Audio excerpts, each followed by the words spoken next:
Assalamualaikum warahmatullahi Ismi Nafi Fitria Ana talab fi jami'i UIN Raden Fatah Palembang Kuliatul Adabi wal Insaniyat Qismul Lugha Arabiyyah wal Adabiha. Baik, di sini saya akan salah satu materi yang ada di dalam ilmu fonologi, yaitu alat ucap dan fungsinya. Sebelum kita mengetahui apa saja alat ucap pada manusia, ketahui terlebih dahulu apa itu alat ucap. Alat ucap adalah organ pada tubuh manusia yang berfungsi dalam pengucapan bunyi bahasa. Organ yang terlibat antara lain adalah paru-paru, laring, faring, rongga hidung, rongga mulut, bibir, lidah, gigi, alveolum, palatum, velum, dan uvula.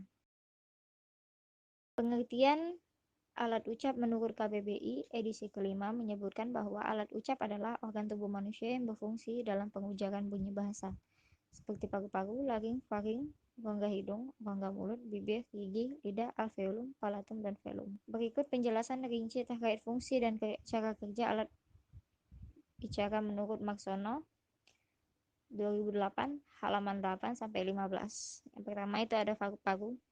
Fungsi pokok paru-paru adalah untuk pernapasan. Arus udara pernapasan itulah yang menjadi sumber syarat mutlak terjadinya bunyi.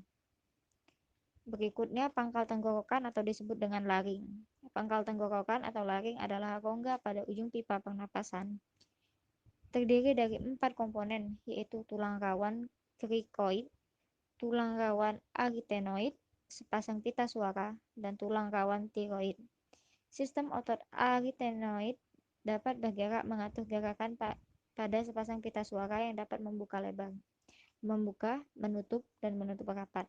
Dengan membuka dan menutupnya pita suara, maka terbentuklah suatu celah atau ruang di antara sepasang pita suara, atau disebut juga glotis. Glotis terbuka dalam menghasilkan bunyi tidak bersuara.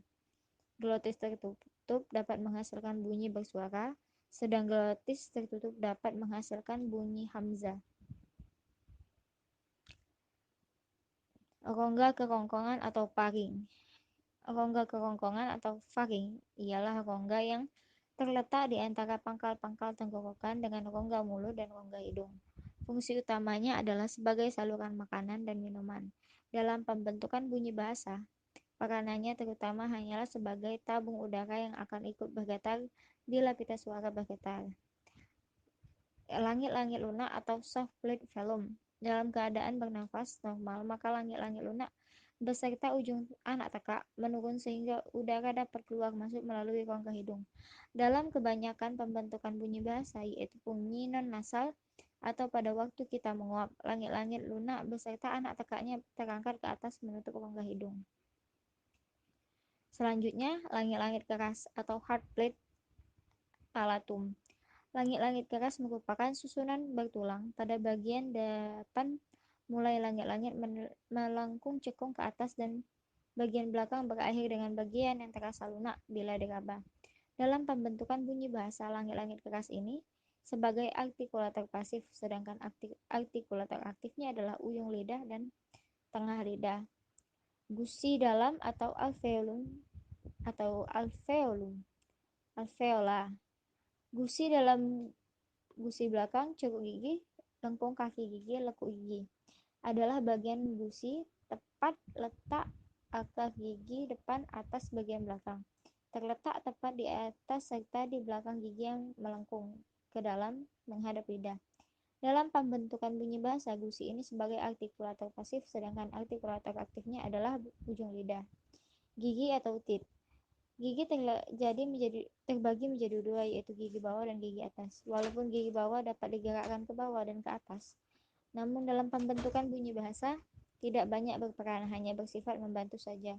Yang berfungsi penuh sebagai artikulator adalah dasar artikulasi adalah gigi atas bekerja sama dengan gigi bawah atau ujung lidah.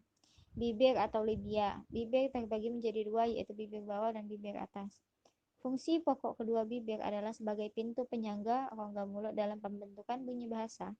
Bibir atas adalah sebagai artikulator pasif, sedangkan bibir bawah sebagai artikulator aktifnya. Dapat juga bibir bawah sebagai artikulator aktif itu bekerja sama dengan gigi atas. Hasilnya adalah bunyi labiodental. Lidah. Dalam pembentukan bunyi bahasa, lidah sebagai artikulator aktif mempunyai peranan yang amat penting. Lidah dapat dibagi menjadi 5 bagian, yaitu akar lidah, daun lidah, ujung lidah. Akar lidah bekerja sama dengan rongga kerongkong menghasilkan bunyi radikofaringal. Pangkal lidah bekerja sama dengan langit-langit lunak menghasilkan bunyi dorsoveral. Tengah lidah bekerja sama dengan langit-langit keras menghasilkan bunyi madyopalatal. Ujung lidah bekerja sama dengan langit-langit keras menghasilkan bunyi apikopalatal. Ujung lidah dapat pula bekerja sama dengan gusi menghasilkan apikoalveolar dan gigi atas apikodental. Sekian penjelasan dari saya. Terima kasih.